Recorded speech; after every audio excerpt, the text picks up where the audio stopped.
আজ বিশ্বকাপের round of 32-তে মুখোমুখি হবে ব্রাজিল অ্যান্ড জাপান। ব্রাজিল 5 বারের বিশ্ব চ্যাম্পিয়ন, টুর্নামেন্টের হট ফেভারিট টিম এবং স্বাভাবিকভাবেই অন্যতম সেরা শক্তিশালী দল। জাপানও এশিয়ার সবচেয়ে শক্তিশালী দল, এশিয়ার অন্যতম জায়ান্ট।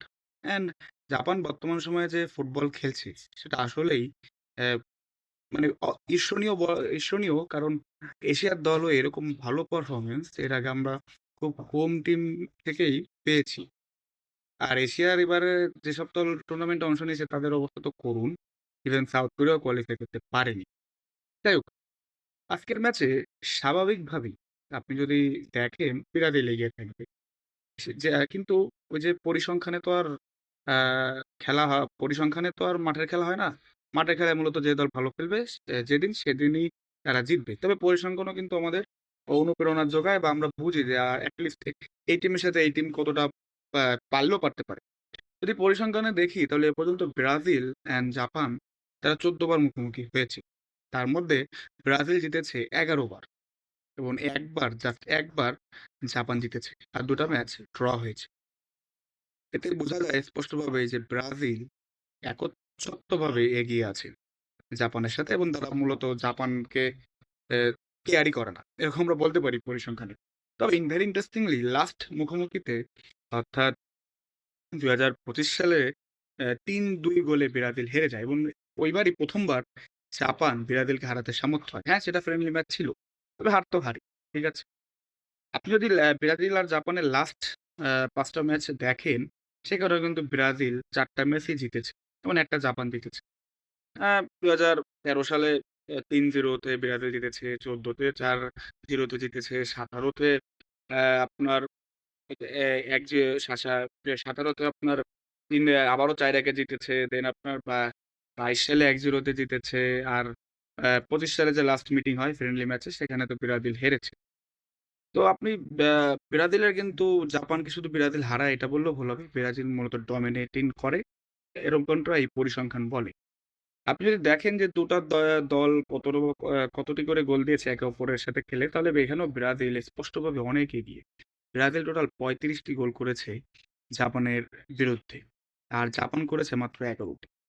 তো ব্রাজিল আপনার 2.5 অর্থাৎ 2.5টা গোল পার ম্যাচে করেছে জাপানের বিরুদ্ধে।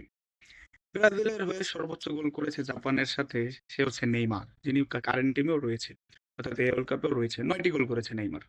পরেই রয়েছে ব্রাজিলের আরেক কিংবদন্তি রোনাল্ডো, যিনি করেছিলেন 2টা গোল।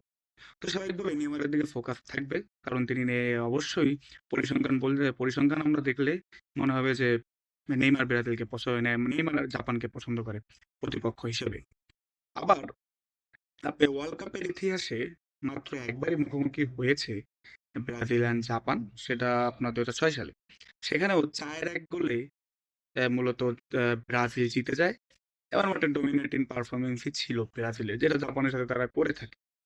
এছাড়া যে ব্রাজিল জাপানের সাথে সবচেয়ে বেশি বড় ব্যবধানে জয় পেয়েছে 1995 সালে ফ্রেন্ডলি ম্যাচে 5-1 ব্যবধানে। কিন্তু এই যতই আমরা পরিসংখ্যানের দিকে যাই, মূলত জাপান কিন্তু এখন ভালো খেলছে। এটা আমাদের বিশ্বাস করতে হবে। কারণ জাপান রিসেন্টলি স্পেন, ইংল্যান্ড, জার্মানির মতো ইউরোপিয়ান জায়ান্টের হারাচ্ছে, নিয়মিতই হারাচ্ছে।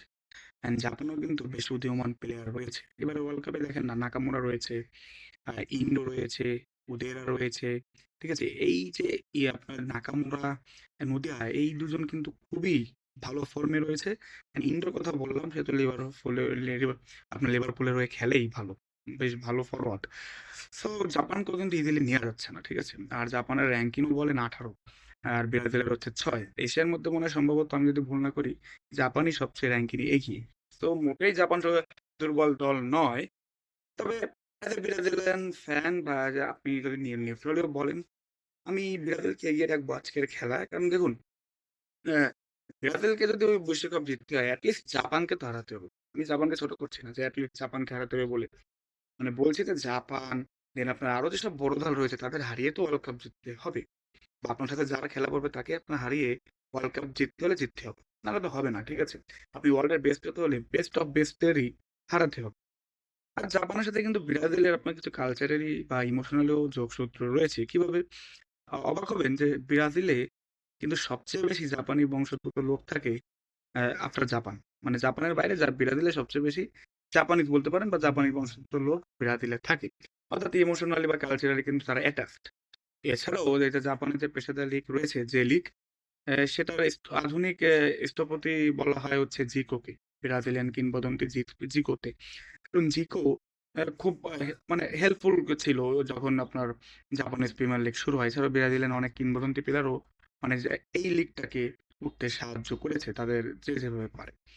সো সব দিক থেকে মিলিয়ে আজকের ম্যাচটি অনেকেই বলছে, অনেক বিশেষজ্ঞরা, যে এবারে রাউন্ড অফ 32 অন্যতম সেরা ম্যাচ। আমিও সেটা মনে করি যেটা অন্যতম বিগ ম্যাচ। তবে আমার কাছে আজ আরেকটা যে দুই দল মুখোমুখি হচ্ছে, মরক্কো এবং নেদারল্যান্ডস, কেন জানি মনে হয় যে এদের ম্যাচটা এবারের নকআউটের সবচেয়ে interesting and high voltage match. Then আপনি বলতে পারেন যে ব্রাজিল আর জাপানের মধ্যকার ম্যাচ হচ্ছে সবচেয়ে হাই ভোল্টেজ ম্যাচ। তবে আমি আজকের ম্যাচে আমি আমি শিওর যে আপনার জাপান খুবই টাফ টাইম দিবে, খুবই টাফ টাইম দিবে জাপান। বাট ভিনি, নেইমারের ফিরে আসা, ম্যাথাস কুনিও, তার ফর্মে থাকা পাকিতা, আপনার ব্রাজিলের যে এবারে ডিফেন্স, ক্যাসিমেরো রয়েছে, দানিলো রয়েছে, ঠিক আছে? খুবই মানে শক্তিশালী ডিফেন্স। এছাড়াও আমাদের অ্যালিসন রয়েছে গোলকিপার। সবকিছু মিলে মনে হচ্ছে যে টাফ টাইম দিবে Japan. But to be honest বলতে গেলে I will go with Brazil, and Brazil জিতবে আজ এবং তারা কোয়ার্টার ফাইনালে রাউন্ড অফ 16 এ কোয়ালিফাই করবে। অ্যান্ড জাপান ব্যাড লাক হবে হয়তোবা, আমি জানি না। বাট টু বি অনেস্ট বলতে গেলে আমি ব্রাজিলের সাথেই আজ যাবো।